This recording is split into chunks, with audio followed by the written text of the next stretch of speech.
Okay, so now that we've got our track points, so they're all here, what do we do with them? Well, what we're going to try and do is we're going to try and solve them, which is kind of like what the 3D camera tracker does in After Effects, but it does it all automatically. What we're trying to do is we're trying to kind of solve it and put it into a 3D view. So down here, I'll show you kind of what it does. So what we're going to do is we're going to try and solve the camera with all of these points selected. Go like this. It's going to take we select them all and we press solve, and then what we're getting here is we're getting a solve error of 0.37. That's amazingly good. It's really, really good. I've never had that. I've never been that lucky. And what we want to do is we want to put up info, and what it's going to do is going to show you kind of what their errors are. So anything above 1 is bad, like this one is like rock solid. Anything close to 0.2 is amazing. And so, but we can improve this. We can improve this number, because what this number means is it means that we are the sort of the correlation between kind of where the points are on the space and where they are in 3D space. There's a sort of an algorithm running in the background, and it's trying to work that one out. And so what we're going to try and do is we're going to try and improve that number more towards like 0.2 or something. So the first thing, we've got lots of methods of doing that. So the first one is keyframe, and keyframe is basically kind of where the camera moves a lot, and we've kind of already seen that because we saw that there was a lot of error around 40. And so what we're going to do is we're going to do this once, and then the software will work out where that keyframe is. And so we'll just do a solve again, and we've got it exactly the same, and it worked out this, so it's not really a help. So the next thing we need to work out is actually we need to work out kind of things like, well, what camera were we using?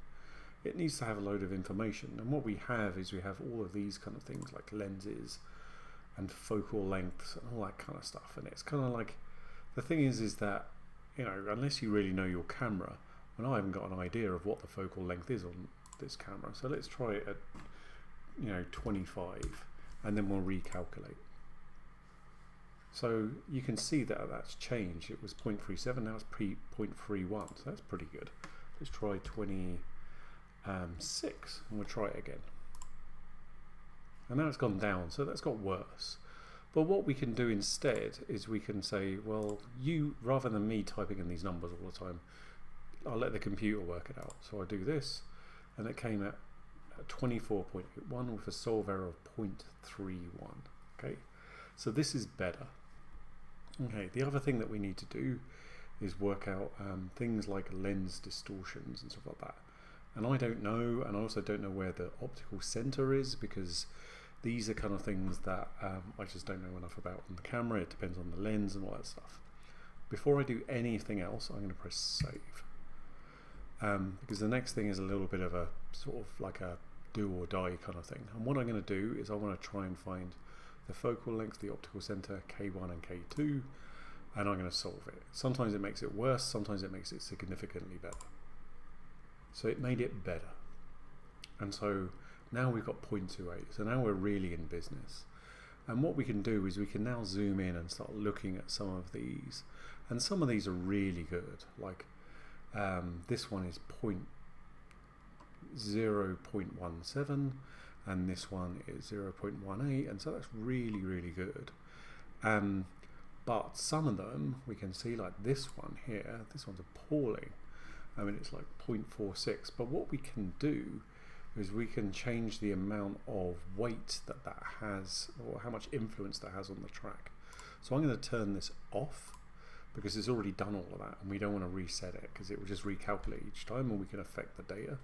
So what we're going to do is we're going to change the influence of that, bring it down to like 0.5 or something, and then solve it again. So we're starting to bring it down, because this has now got less influence. We'll select them all again, and we'll see if there's anything else that's really off. 0.33, 0.37 is not great. So this one, I'm going to bring that down again to like 0.6. Select all again. this one's terrible, it's 0.44, so we'll bring that one down to 0.5, and then so 0.23 is really good, and so I'm going to leave it at that. That to me is a good track, and so I'm going to press save. So we're good. Okay, now I'm going to take all of them, and now that we've kind of created this, what's it actually doing? Well, what it's doing is it's trying to work out where the camera is. That's what it's trying to solve.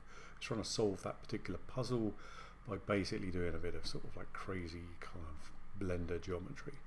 And once it's done that, then we can go to set up tracking scene, and we go like this, and then what it will do is it will build a scene. We can't see it yet because it's sort of in Blender.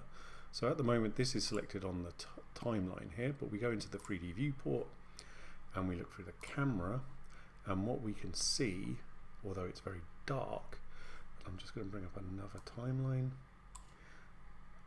So timeline, I'm going to go through, you can see in the bottom scene it's kind of created like a scene which has got the filmed background in there, and we can see that much better by going onto the camera and then going down to the camera settings and making the background image a little bit more visible. And what we can do is we can kind of go through here. I'm not going to sort of show you what's going on here, so let's just kind of bring this up a bit.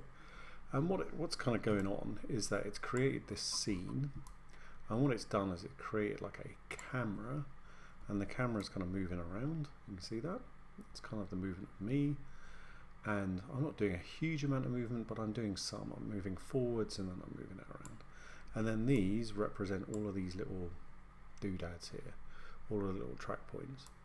And what I want to do is I want to kind of like now set this scene up so that it kind of works. Okay, and let me just turn off the info because that's a bit confusing. And what we want to say is now that we set up this scene, we can kind of set up a few things in it. So if we move this along, we can see that, like, let's say that this point is like the origin, it's like the middle of it. So I'm going to set that as the origin of our scene. So it's now moved everything around. And what it means is that now is that's going to start to look a little bit more like nailed down. The next thing that we're going to do is we're going to change the scale, because I think that the scale is a bit big and we can't really see what we're doing. So what we're going to do is we're going to take 2 points here, and I reckon I'm going to take this one, and we're going to kind of say, well, these 2 points, if we set this as 1, it's obviously too big, and so we'll set that as like 3. That's 3 kind of 3 points in scale was maybe too small in fact. Set scale, and so now what we can see is that when we go through our scene, we can see that that layout now looks like it's nailed onto the floor. Okay, and other things that we can do is we can set like the X and Y and stuff, and what we want to do is we want to take like 3 points, so like this one, and this one, and we want to say that this is the floor. And now we're kind of getting into like territory where it's starting to look like it's on the floor. And now what we're basically done with our scene. And so what we're going to do is I'm going to save again. So I go File and I go Save As, because we want to keep our tracking data.